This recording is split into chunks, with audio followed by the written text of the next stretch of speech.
Kiongozi wa chama mstaafu wa ACT Wazalendo ndugu Zitto Zuberi Kabwe leo tarehe 24 mwezi wa 5 mwaka 2025 amewapokea viongozi na wanachama 215 wa Chadema walioomba kujiunga na ACT Wazalendo katika awamu ya kwanza.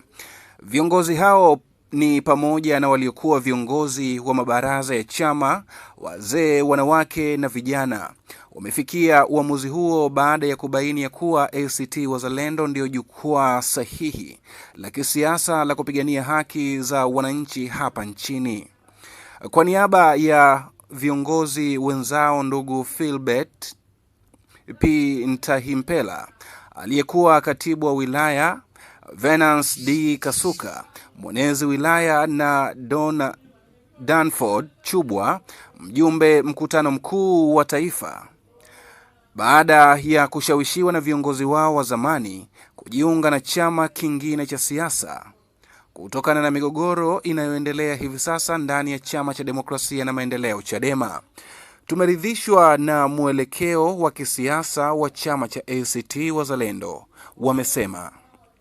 Viongozi hao na wenzao wengine wameahidi kuungana pamoja na wana ACT Wazalendo kuimarisha zaidi mtandao wa chama jimbo na kujipanga kwa uchaguzi mkuu wa Oktoba mwaka 2025.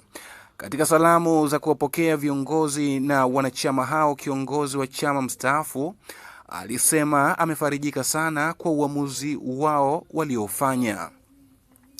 Mmefanya uamuzi uliolingana na mahitaji ya sasa ya kujenga taasisi imara za kisiasa ili kulinda demokrasia yetu na kurejesha thamani ya kura zetu. ACT Wazalendo inawakaribisha kuendeleza mapambano.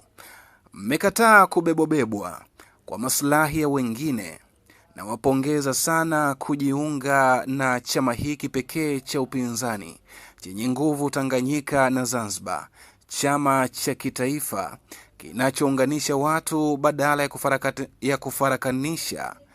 Mtafurahi sana. ACT Wazalendo kimeendelea kuwa kimbilio la viongozi na wanachama wa kada mbalimbali kutoka vyama mbalimbali nchini kutokana na kuridhishwa kwao na misingi, sera na mwenendo wa chama hiki kilichosherehekea umri wa miaka 11 siku ya Mei 5 mwaka 2025.